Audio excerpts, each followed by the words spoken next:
Hello, and welcome to another episode of Framed and Bound, a podcast in which literary people talk about movies set in the book world. The timing of this episode, in terms of recording it, was a little bit strange, and it'll become immediately apparent why when I get into this. So, for this episode, I was joined by Kerri Sullivan, who is behind Jersey Collective, which recently did a bookstore crawl in New Jersey. She also edited the anthology New Jersey Fan Club, Artists and Writers Celebrate the Garden State, which is terrific.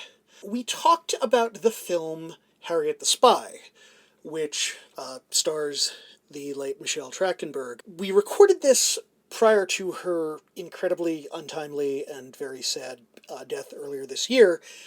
One of the things watching this film and doing this podcast made me really aware of was just how fucking good Trachtenberg was at acting from a very young age. Because really, as a person in their 40s, am not perhaps the target audience for the 1996 comedy Harriet the Spy. But look, I can also see good acting when I see it, and Jesus, Trachtenberg is terrific in it. The film itself was written by Doug Petrie and Teresa Rebeck, directed by Bronwyn Hughes. It is about a young woman named Harriet, who would like to be a writer and also a spy. And I would say one of the big questions the film has is, how is writing like being a spy? And honestly, the cast is also pretty great. Rosie O'Donnell is in it. J. Smith Cameron plays Harriet's mom. Eartha Kitt is in it. It's a surprisingly stacked cast. Here's our discussion of Harriet the Spy. Were you an old school Harriet the Spy reader? Is that I what actually have never read it. Oh, wow. Feels embarrassing to admit, but I haven't either. So I okay. I was always aware of the books. Yeah.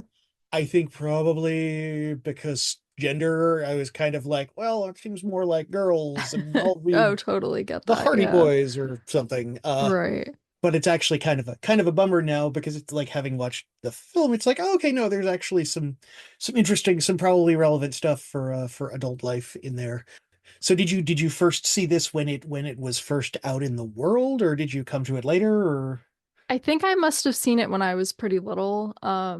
Probably about when it came out. I don't remember if I saw it in theaters, but I remember having the VHS tape for sure because it was a Nickelodeon one, so the tape itself was orange. And I had a bunch of those, but I remember it very, very vividly.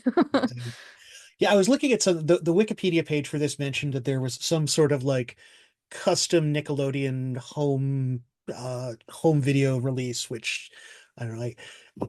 I kind of grew up watching, Double Dare, and you can't do that on television or Yeah. anything else. I was a little bit bummed that like the Nickelodeon productions didn't just involve a cinematic universe where like every time someone said I don't know, just slime would drop on them for no Right. reason.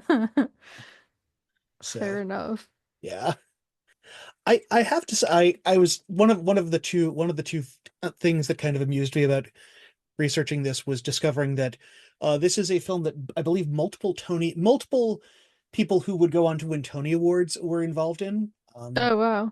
J. Smith Cameron, and also the composer, I believe, did the orchestration for the musical version of the band's Visit, and Hmm. apparently won a Tony for that, or so Wikipedia tells me. Oh, wow. That's interesting. So, uh, and I was also very amused that a movie that is supposed to be set in, I mean, they never say New York, but it is very clearly New York, Yeah.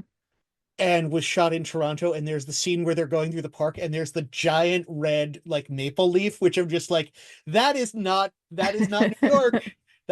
Or it is the most Canadian. It's like the Little Canada neighborhood of New York City, which, It's really funny. Yeah, it does. I mean, the book it takes place in New York, and yeah, like you said, they don't explicitly say it, but it just feels like New York. yeah. I think if I hadn't seen, there's a point where like I can see there are street signs in one scene, and it is clearly not New York City street signs. Like, otherwise, I just would have been like, oh yeah, this is all shot. This was all shot in New York. Like, it looked up, with the exception of the street signs, like it all looked very, very believably New York. And I feel like there's the moment in the beginning when she's outside of the grocery store, and it seems like there's a lot of like Chinese American patrons and also like an Orthodox Jewish family, which feels very like, I mean, it feels very New York, but also feels very Yeah. specifically like lower, like where the Lower East Side segues into Chinatown. And I was just like, oh wow, this is somebody did their homework. Yeah, for sure. And cause yeah, I mean where she like you can tell just how she's living Yeah, and that her family has money and yeah. All of the interior shots where it was just like, oh my God. That was maybe the one place where I was like, this doesn't quite look like wealthy person brownstone in it looks a little bit yeah. more like I don't even know. I mean, it's I did think it was well like wait, I can get to that. I can get to that in a little bit, but the yeah, the New York of it all and I guess the fact that in the fictional city where this is set, the animal control people just put cats in bags and throw them in the backs of vans, which is Yeah, there's a a lot of very cartoonish yeah, like that's like something that would happen in a Looney Tunes episode. yeah. I saw that the director of this, I think this was her first feature as a director, but she had previously, I was found an interview with her from a couple of years ago where it mentioned that she had done a lot of work with the kids in the hall before doing this, and it's kind of like, oh, okay, Okay. that kind of sort of fits like you know the sort of almost the fairly episodic nature of this movie and also the sort of the very broad comedy that some parts fit the whole sequence with Eartha Kitt as the sort of reclusive wealthy woman and her annoying Pomeranian and the dumbwaiter and everything seemed very I also will say I enjoyed that in the final scene with the pageant of everyone dressed as food, like Eartha Kitt's just standing in the back there where it's just like she, as far as I can tell, has no connection to any of these children. But it's just like, hey, if you've got Eartha Kitt in the movie, why not just have her show up for this pageant of small children dressed as vegetables and a gravy bowl, I guess. Yeah, something that is seared into my brain forever. That scene, that whole thing. It kind of felt like I very like Wes Anderson-esque before Wes Anderson. I mean, before Wes Anderson was really a thing. Yeah, totally. Yeah, there's a couple things in this film that feel like that to me, like just like you mentioned the lady with the Pomeranian and just like a lot of the cast of characters that she's kind of observing, like they almost feel like they're out of another time too, like the Yeah, outfits and the sets and just what they're doing. And I don't know if part of that was like intentional because it's an older book, so I don't know if they were kind of keeping some of that in there too. yeah. I did see something that said where one of the film, I think the writer director had said that they had sort of wanted to minimize some of the more like it's not very like 90s technology. That being said, it's also, I mean, the fact that the first really big conflict comes from, hey, we didn't know where you were, which it's like, well, if this was happening with cell phones, Right. this is just like something that would never be an issue. Um, Yeah.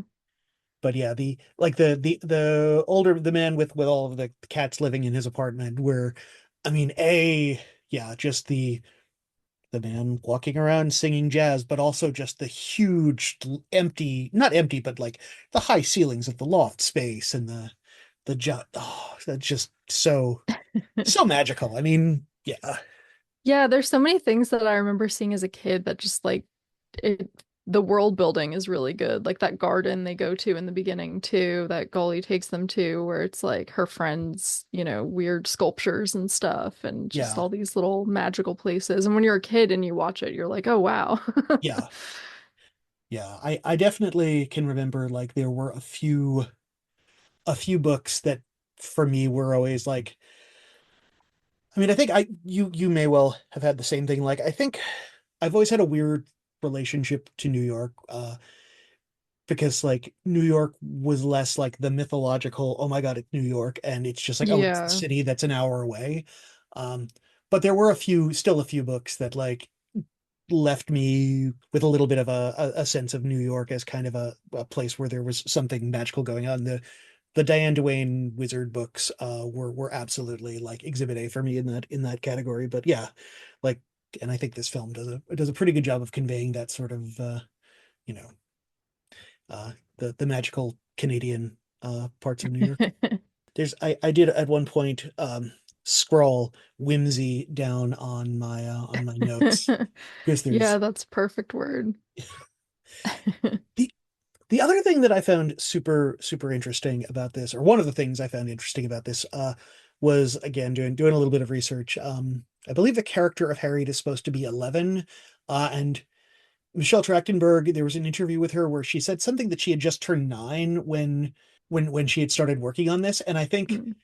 I think it's oddly effective to have her be a little bit younger, feeling a little bit younger than some of the rest of the characters, even when I mean, it's I am also now in my 40s, so kind of everyone from the ages of like 6 to like 20 looks. I'm just like, young, you're younger than me. I don't really know, but I don't know. Yeah, no, totally. Because her character is very emotionally immature and, Yeah, helpless at various points too. So it does work that visually she has this kind of like innocence and immaturity. yeah. The main thing I know her from is playing Dawn on Buffy. I know she was also on Gossip Girl, which I was never a Gossip Girl watcher, but I will say like that scene where she has alienated her friends and they've said that she's smelly and she's just like cleaning herself in the like old school, That sink, circular yeah. sink, which just like, oh my God, like man, that's really just heartbreaking. And I Oh, think yeah. and like a really good use of like the actor showing their, using body language to convey emotions, which I think like I don't see a lot of I think it's a difficult thing to do of any age, but like it's, yeah, like Yeah, totally. I mean, you do feel bad for her even though she clearly deserves, doesn't deserve it, but she did mean things too and yeah, you're still sort of on her side even though like watching it back as an adult, I'm like, "Ooh, that's mean." Like some of the yeah. things that she wrote down I was like, "That's terrible." The, But which they definitely make her feel more sympathetic. I think it's partially because you see what's going on in her home life, but also just, yeah, how she looks and behaves too. yeah. It's one of the sort of challenging things about sort of watching this as a grown human because it's like there's parts where it's like I really wish this was more complicated and it's like Toby, Yeah. this is a movie designed for kids, like Yes, you to know teach them that your words can hurt people and you have to be careful what you say. yeah, and probably that sixth graders are really not going to respect even if you have written private on the front of a book, Oh no. they are Yeah. not going to be they're not going to respect that. I mean, it does kind of go with it does fit into my overall thing of like sixth graders tend to be tiny little sociopaths. And I say that, and I was absolutely a tiny little sociopath when I was a sixth grader as well. I was awful. And like one of the main reasons I would be terrified if like I die and I find out that like it's like, oh, actually you're going to be reincarnated. I'd be like, oh man, like I don't want to go through sixth grade again. Come on. Like, okay, well, we'll reincarnate you as a frog instead. Okay, great. That Um, sounds good. Yeah, that sounds less complicated for sure. it's funny because like I do love the central idea of like the writer. Well, I like the two big things that I liked about this as sort of a movie about a budding writer was the idea of like the kind of comparison of being a writer to being a spy. Mm. And which I feel like, this is not the first sort of time I've seen that argument made, but it's like, oh yeah, it is kind of like, you do. I have a writer friend who, when we were roommates in college, he was in the dramatic writing program, and he would just like tape record lots of conversations and would kind of use different tape recordings for his, for inspiration for different projects, and which also occasionally would lead to moments of hilarity, uh, but like and to some extent the scene at the end when Golly has come back and she's just like kind of is like you have to at some point you have to actually write something, like you can't just be taking notes on your project forever, you have to actually try Yeah. try it. I did find maybe the idea of writing the school newspaper as kind of a weird segue, but I again like I am giving this. I should not be trying to be like this movie needs to be more complicated. Damn it. Yeah. No, I mean, I like that she is always looking at the world, and there's something to the idea that like every person has a story, and she obviously doesn't know everyone's story. She sees bits and pieces of some people's stories, but she's always kind of looking at things with that eye and writing it down. And yeah, like we don't know what that's gonna amount to ultimately in her life, but having that like observation skills, I feel like is how a lot of kids start getting into writing and making art and creativity. Yeah. And I enjoyed the. I mean, I again, I think this is actually one of the more elegant things for a film that is. I wouldn't necessarily call. I will not call this film a subtle film, but the moment at the end where she realizes like her angle into the basement of the restaurant and grocery store, like she's not actually seeing the entire picture. She has to kind of move around and get a better sense of like, oh, she's completely misjudged the Right. delivery man and everything else, which is is a I think probably good advice for writers and observers of almost any age. Yeah, for sure. There's also interesting stuff going on with the adults in the film as far as Mhm. their right, because Sport's dad is a writer and Harriet's parents are in like television, I think Yeah, her dad is. So there's also that kind of like I forgot about all that when I was like, oh, Harriet the Spy is a movie I liked as a kid that, deals with writing, but I forgot that even like the adults, some of them are writers too. yeah. I was that was maybe the one of the things that maybe surprised me a little. And again, this is maybe something also from the novel. I saw that that there was that the author did write a book, I think called Sport, which assumably is a little bit more about Oh, okay. sport. Interesting. Um, but I found it was the one thing that I found a little bit weird. And again, I know I should not be looking at this as like neorealist cinema, but I did find it a little interesting that like she wants to be a writer, but the one person she knows who is an actual writer, even if maybe not always the most successful one, is like just she just has no interest in. And I guess maybe some of that's also when you're a kid, you're kind of just like, I'm not interested in my friend's parents at all. But Yeah. Yeah, and I mean, obviously she kind of is in a very different tax bracket. Her family's in a very different living situation. So I think yeah, she also maybe doesn't, not that she doesn't like respect him, but it sounds like she hears weird messaging at home because there's that one time where she says to Sport, like, oh, my father calls people like your father starving artists.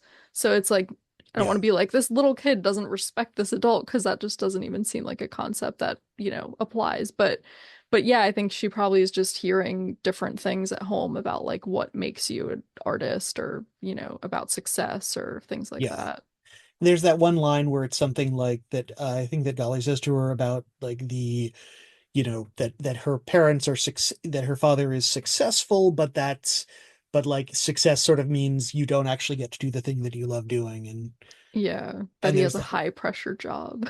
yeah, and there's the whole thing with Golly's boyfriend where he's like I had a huge career and I hated it and I gave it up and I lost, it ended my marriage, which it's like that's that's a surprisingly heavy, Yeah, bit of backstory for for a for children's movie.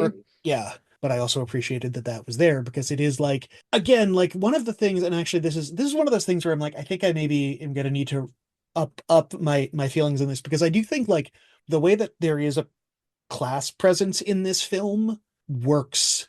It's present without it ever really being super hammered home, and Yeah. like the way that a lot of her classmates turn on her, you kind of also get the sense of like is there some resentment because clearly she does have the nicest house of any of the houses that we see, whatever else. And like and again, some of the things that she says are really cruel. And some of the things, I mean, when she's doing her little Arya Stark list of people to get her revenge on, the like the putting up the Sport in the to be fair, Sport in the French maid's costume cleaning up is, feels a little bit like a thing a kid would do, but it's also like that is a super cruel thing to do to one of your Oh, yeah. classmates in sixth grade. Like that is Oh, yeah.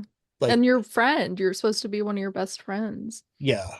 it's maybe the one reason why I found the big thing at the end where she's like, hey, I should take over the school paper, and everyone's like, oh, okay, yeah, we like you a bit. It's like I Sure, feel like we yeah, need a we like little your bit of time. words. Yeah, we like how you put sentences together. It's almost like they're afraid of her. They're like, just give this to her so she does has an outlet for this instead of scribbling in her little notebooks. Oh man, yeah, yeah. Trying to think oh yeah, I did at one point jot down why are there so many hubcaps in this city, but and yeah, I the scene where all of her former friends and adversaries are building a clubhouse, the anti-spy society, and there's a point where like one of the kids is using like a saw, and I'm just like, I don't really think that does not look safe at all. Like one of these No. kids is just gonna like he's gonna lose some fingers, or that does not seem. I It's feel really like there funny. should be a little bit of some sort of adult supervision here. There's almost no adult supervision in this movie at all. Yeah, Yeah, and like I don't know if anyone else has a nanny. yeah, It seems like she's the only one of her friends that has a nanny, and so she's got a little bit of adult supervision, but then yeah, no, it is really funny. But it's like that's how like a good children's film should be, is that like these kids are just doing things, yeah, and there's no adults and you can make your own fort and you can like that's the dream. Like I loved stuff like that when I was a kid. Like the yeah, idea that you could just build something is like revolutionary. yeah, absolutely. I mean, I also just loved the fact that there is a sort of old school downtown movie theater in this city as well, that has multiple repertory screenings of Greta Garbo movies that you can get to on a delivery bicycle. The one of the three of them coming back to the house with Harriet asleep in the basket, Yeah. and Rosie O'Donnell sort of sitting on the little thing it was a nicely like elegant little moment too. Yeah, that seems intense. I mean, it gets intense. Yeah, But yeah, no, the one thing I was thinking too when I was watching it, I was like, how old are these adults supposed to be? Like, how old is Scully supposed to be? How old are her parents? Like, I don't know. yeah, It's weird watching, a movie in the 90s now because just the way they styled things and dressed people and stuff feels different. Like, I was like, I don't know, if you told me Gully was like 26, I'd be like, sure. If you told me she was 45, I'd be like, that makes sense. yeah, yeah. Yeah, I mean, I think the only adult who seem noticeably older are the guy with the cats and Eartha Kitt, Yeah. who, who I think was in her probably 60s when this was made. And I'm gonna do a quick check on the internet of something just because so this was 94, I think. I think so. So okay, so J. Smith Cameron was born in 57, so she would have been, I guess, like in her late 30s Okay. at the time, which I guess if she's supposed to be 11, probably seems about, seems to kind of track. Yeah. Yeah, I did just enjoy the like also the moment of like, yeah, her parents are at a very illustrious event and just like off at galas and doing whatever and doing whatever. It's just a nice Yeah. And there's very subtle things with the mom kind of being a little like jealous of the nanny and kind of feeling like left out of this dynamic with her kid. And it's interesting because as an adult, like I feel like as a kid, obviously I would never pick up on that. But yeah, watching it as an adult, I'm like, oh, she's like a little hurt that her daughter doesn't want her to tuck her in, and yeah, things like that. And it's noticeable watching it now, yeah. but definitely not something I would have noticed as a kid. Yeah, it really kind of feels like one of those like cases where an actor is just putting kind of I don't know what the behind the scenes, but it definitely feels like someone just trying their best to kind of find everything possible that they can do to kind of make a fleshed out character where it would have been very easy to just for them to be Yeah. super one dimensional and Yeah, definitely. Like no, it seems like yeah, they respected what they were doing. It wasn't just oh, whatever, it's a kids movie, it doesn't matter. We can phone this in. Like I yeah, think all the performances are pretty good. yeah, yeah.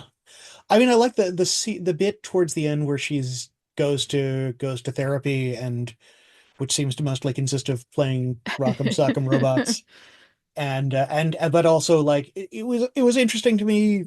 I think the other thing that I would sort of point to as a writer, that this really, that the most devastating moment is maybe not even when like her friends turn on her, but it's like when she is prohibited from even having a notebook, and she's sort of able to get a notebook when she's in with her therapist, but like, yeah, just that like not having, not even that like people are angry at what you've written, but like you can't write, you don't have the materials to write anything more. um was like really kind of hit me on an existential level of dread. I'm not gonna lie. Yeah, no, it was so it's funny watching it now because I'm just like I can't believe they're punishing her by taking away writing. Like that just feels like you should be so happy that your kid has like not only a creative outlet and an interest, but just like a place to process feelings and stuff, you know? Like I Yeah, think I started journaling when I was about that age too. And I mean, I'd always like kind of had notebooks and things that I wrote in before that too. But I think around when I was around 11, 12 is like when I started kind of keeping a consistent, like more like journal diary sort of yeah. notebook. And yeah, I think I do not ever want to look at them again. Like I Oh have yeah. all of them in a drawer, but like it was just the act of having a place to like process your feelings is really important, especially when you're that age and you're going through things and you don't know how to deal Yeah. with it. This is bringing me back. When I was in the eighth grade, I believe it was, yeah, I think it was, yeah, it would have been my eighth grade teacher had all of us keep journals, and they were just kept, in the class. And I think, yeah, there was one point where just everybody, like, they were supposed to be private, and they Oh no. they were not. Oh no. Which, like, I can definitely remember. There's one thing that seemed really, where there was another one of my classmates whose journal was found, and there were some misspellings which seemed really funny at the time and now just seems really cruel. And Yeah. um I think I got made fun of in part just because mostly I was just like, I am reading this book, and my friends were like, you're reading a lot of books, and I'm like, yeah, I know, like, you read a lot. And it's just like, and now it's kind of the same thing, like, you read a lot of books. It's like I'm nothing if not consistent, I guess. Yeah, we had to do that in seventh and eighth grade too. I remember doing that, but I think we could bring like we didn't keep them at school. Like it was just like this is your notebook, and you know Yeah, that maybe it was maybe yeah. something like that had happened before. It's always kind of funny when you are of that age and you're sort of just old enough to realize, like I can definitely remember there were certain things in middle school and high school that are just hearing about the way that certain things had been done, and that was not the way that things were done, after a certain point of being like, oh, something. And especially much you mean like, oh, something happened here, didn't it? Yeah. Something terrible, or not terrible, but just, yeah. Are you a comics person at all? Yeah, I mean not like super consistently, but I definitely look at cartoons and comics and graphic novels, sure. Because one of the things that this I realized, it's Louise Fitzhugh was the writer of this, right? I I think think Fitz, you're yeah, I think so. because I realized there's a comic that it was serialized online, and there are now three collections of it called Friday. Ed Brubaker wrote it, and I think Marcos Martin was the artist. And the protagonist is a young woman named Friday Fitzhugh, which, like, after I saw that, I was like, oh, I see. That's a little, like, because it's this young woman who's just gone off to college. When she was a kid, she and one of another kid were like young detectives solving a bunch of Oh, things, interesting. So they're and kind of yeah. playing So with it's that. got That's cool. there's some clearly some like Hardy Boys and Nancy Drew in its DNA, but obviously, like, if you're naming your character Fitzhugh, I think it's pretty clear that Yeah, also Harriet the Spy is in there, and there's also some like fantasy and horror elements in there as well. But it's really good, and it's like when I saw that, I was like, oh, that's where they kind of clearly that's got to be an homage there, because it's, yeah, this sort of, interesting. Yeah, I'll have to check that out. it's really good. Like, all of I don't know if the individual issues were all serialized online and then Image released. There were, I think, 9 issues total, and there are three collections each with the Mm. three. Um, but yeah, I think that I think the single issues are probably still up, and it's really really good. Because it's also one of those things where it like pushes all of my buttons. Where it's like it's got kind of that like if you read any of those books growing up, it kind of Yeah. does that, but it's also telling a very mature story. But it's also got weird paranoid thriller and cosmic horror things going Oh, on. cool. Yeah, that sounds awesome. Yeah, it's a lot of fun. I'm looking back at my notes. One of the things, I mean, I said earlier this is kind of an episodic film, but I did kind of wish like the first scene is Harriet in full spy mode with her little. I love the little opera glasses she's got with her to kind Oh, of yeah. look in on everything. But I really wish there had been a little bit more of her for a movie called Harriet the Spy. I kind of wish there was a little bit more spying. That's fair. Yeah, I remember being obsessed with her like little compact mirror that she used to like look around corners and how she had stuff like strapped to her. And as a kid, I was like, that's so cool. Just the whole look of like yeah the little the what looks like a modified like she'd gotten like a seatbelt from a car and like Yeah, modified that to use very crafty. yeah it also, and this is probably showing my age, but it also gave me a slight Inspector Gadget vibe, Oh, yeah, for sure. because I see But kids narrative and sort of giant coat, which she's absolutely. yeah, that big yellow trench coat, raincoat. It's interesting. Well, it's because that opening scene is just her watching, and she sees the guy, you know, stealing, pickpocketing someone, and she kind of stops him. I also noticed as he just like took out like dozens and dozens of eggs. I was like, oh, I was gonna say that's. the same thing. I was like, he destroyed what today would be thousands of dollars worth of eggs easily. But it's also kind of funny that there is a weird. I mean, again, kind of going back to the that question about, writers and ethics. Like, for all that she is nominally stopping a crime there, she is also kind of willing to break into the Eartha Kitt's house and, hide Yeah, in her dump. I mean, she's not trying to steal anything, but it's still, right. yeah, Literally invasive.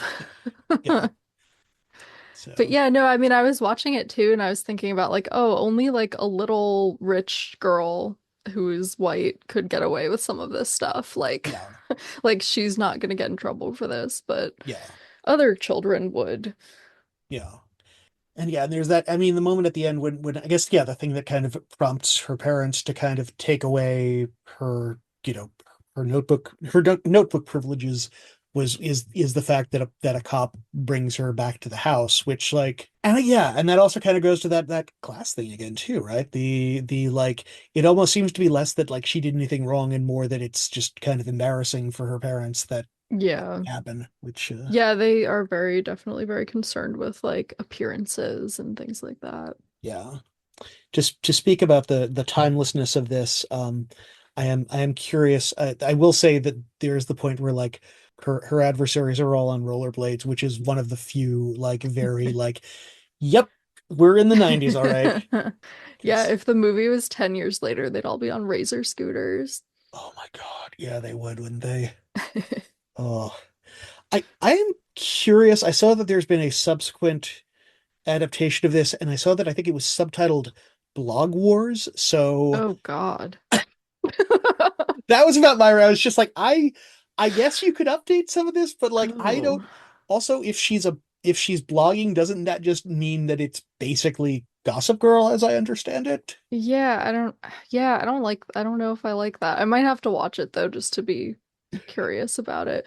But yeah, I mean like when I guess I was 1994. Yeah, so if this movie came out in 1994, I definitely didn't see it for a couple years because I would have been like 4 or 5 years old. Yeah. But but yeah, I think like part of the charm for me watching it when I was, I don't know, 6, 7, 8, like we started kind of having like a single computer in the classroom around then, but Yeah. like it was just charming seeing someone with notebooks because it's like here's this thing you can carry around with you and you can create stuff on this. You don't need anything, you know? Like Yeah. this is just all you need. So I feel like it would be a very different movie if the internet was involved and obviously like the things kids can do to each other from home Oh now God. online. Yeah. That wasn't really a thing when we were little, and Yeah. But yeah, I think I wouldn't want to watch like a version of this where she's like making TikTok videos or something. Like, God. I don't know. Harriet Just the influencer. yeah, no Man. thanks. Yeah. Yeah, I agree. I agree with all that. And like I love the detail that like you get the pencil you see the pencil writing Yeah, on the nose and the like you get those like very sounds. loving close-ups. Like I'm just like, yeah, writing. It's fun. Yeah, no, I mean, I think it like I was already a kid that liked that stuff, but I think it made me like it more too. Like I definitely had a notebook exactly like that I wrote private on it after watching this movie. You know, it's like that's just what you did if you were that kind of kid. Yeah.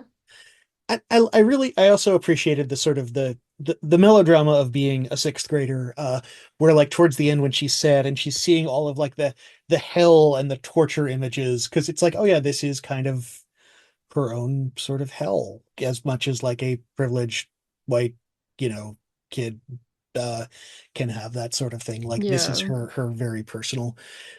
And here's where I'm going to make a really weird leap between this and a film that I think probably it's never been compared to before or since. Because the whole idea of like a writer being removed from their tools, I got to apologize. The thing that it reminded me most of, did you ever see the movie Quills?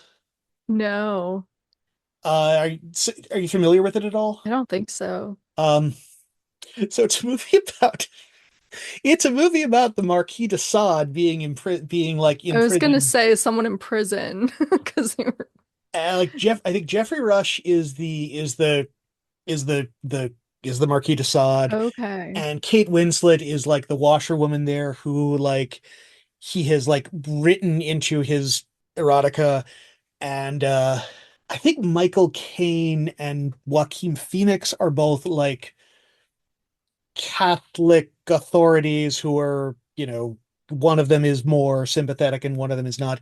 But there's a whole thing in there where, like, again, like the authorities are constantly like being like, what you are writing is in defiance of the law and of God. Oh We're going to wow. take your stuff away. And so, like, I think there is Yeah. a point where he's like writing on like his sheets with blood because he has nothing else. Oh man. Fun Monmouth County fact.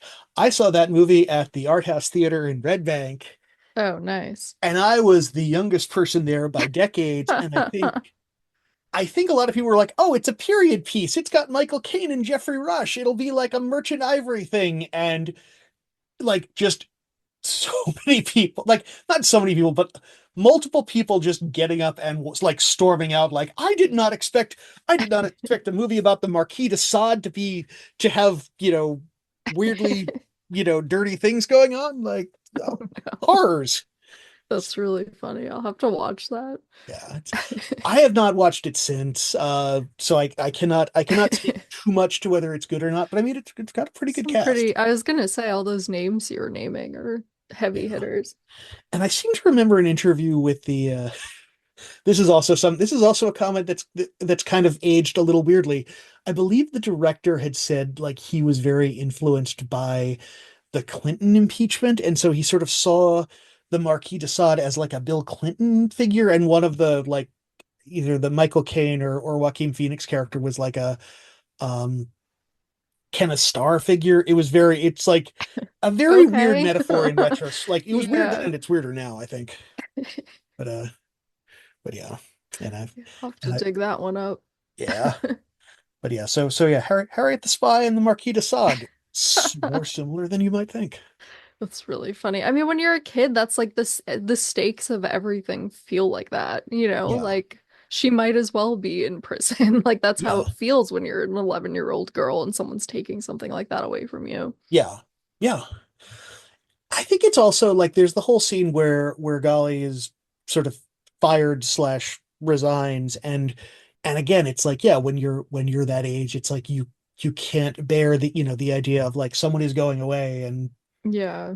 they're Yeah, that was a really poignant scene for a lot of reasons. I really liked there's like that shot where she's belt like army crawling to the stairs to go listen to the conversation, and like the camera's following her, and like the sound gets louder when she gets closer and you can hear more of the conversation. And Yeah. it's like that is what it feels like when you're a kid. And even when she's in like the bathtub at one point and her parents are arguing and you can kind of see them through the crack in the doorway and hear them a little bit.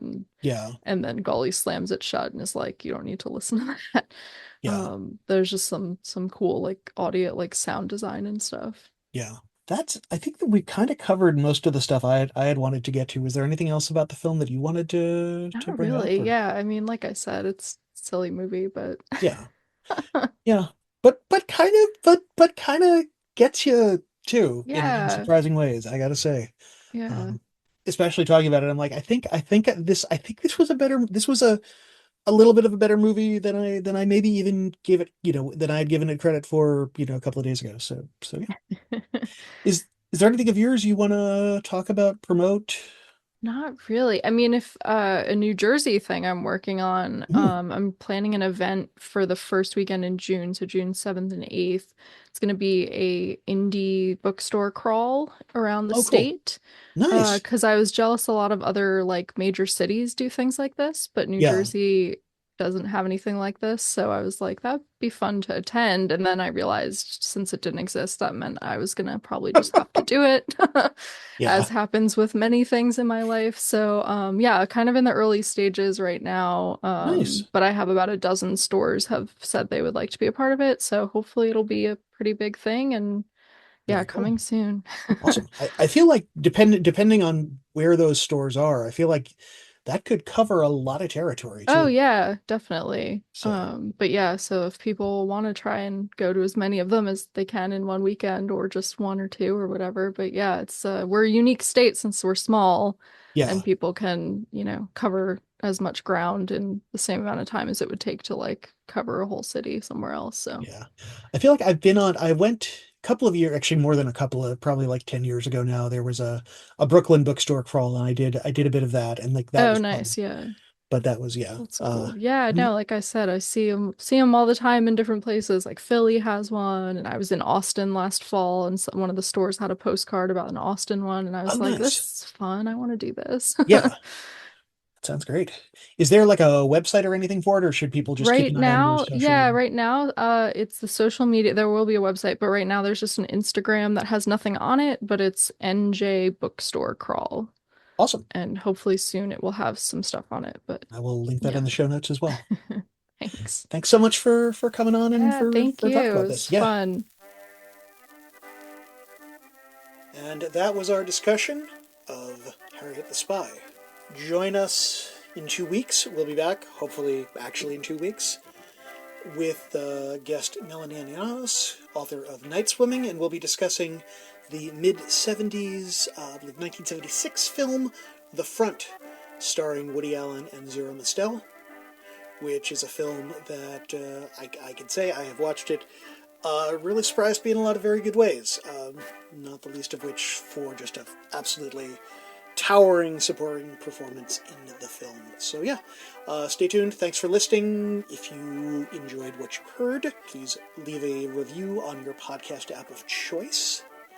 And if you have any questions, you can email us at framedandboundpodcast@gmail.com. Thank you for listening.